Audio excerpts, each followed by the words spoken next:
The same day, a 6-year-old boy is laid to rest after being shot and killed in Marksville. Bond is now set for the 2 officers accused of killing him.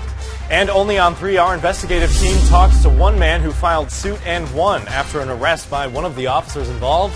He says they should have been allowed to remain on the force. Your news starts right now. Live from the KATC TV3 studios, this is Acadiana's News Channel at 6. And good evening, everyone. The questions that remain following a fatal shooting by Marksville marshals will remain unanswered for the time being. That's because late this afternoon, a judge issued a gag order saying no one involved in the case can talk to the media, including any potential witnesses and victims. Last week, 6-year-old Jeremy Martis was killed, his father seriously injured after a chase by Marksville Marshal's office. Investigators have said the officers were trying to serve a warrant, but no warrant for the father, Chris Few, has been found. But before the gag order was issued, Few's lawyer told the Associated Press the body camera video shows his client with his hands in the air before city marshals started shooting. That information was reportedly given in a court hearing today as well before bail was set for the officers. A hearing today where once again the media and public were kicked out and the transcript was not made available. We asked State Police about the video and if Few was surrendering to officers. State Police Colonel Mike Edmondson declined to comment but said the video was one of the most disturbing things he's ever seen. We believe from what we saw from the footage and our investigation is those shots should not have been fired, not at that particular time. So other things that just come together that's put us to where we... And bond for 32-year-old Derek Stafford and 23-year-old Norris Greenhouse Jr. is set at $1 million. They're being housed in isolation in Rapides Parish. Deputies say isolation is their standard procedure when officers are arrested.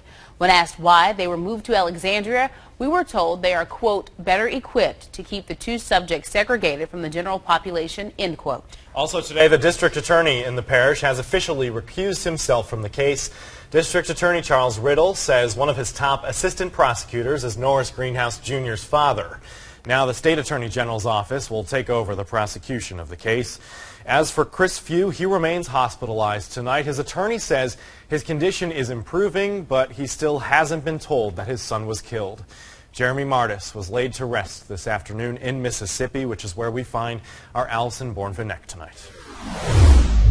Jim and Marcel, family members and friends gathered at Moore Funeral Home here in Hattiesburg, Mississippi to remember the life of 6-year-old Jeremy Martis.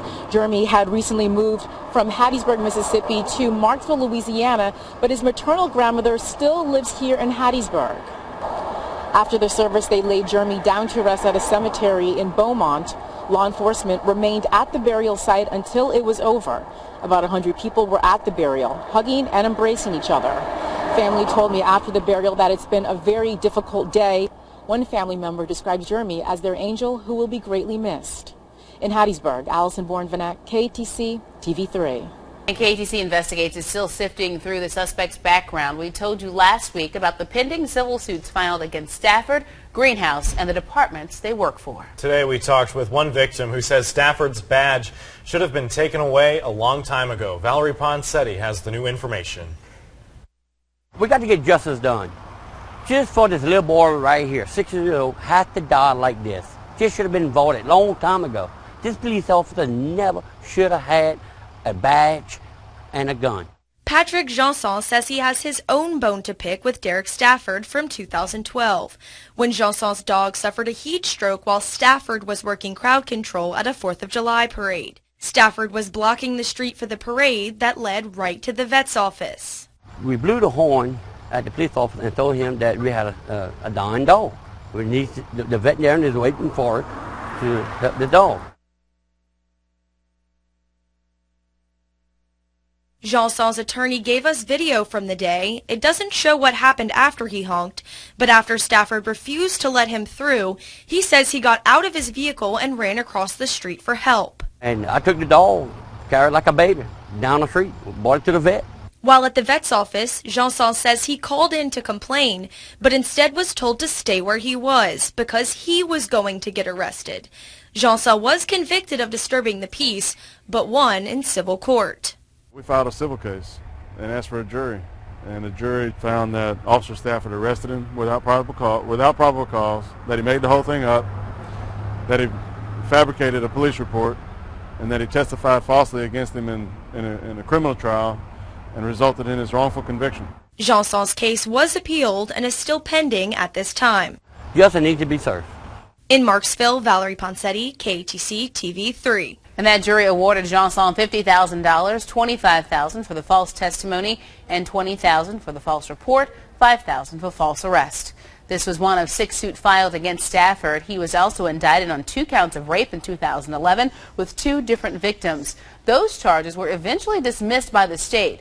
Now, we've requested the records to see why they were dismissed, but still have not received response as of news time.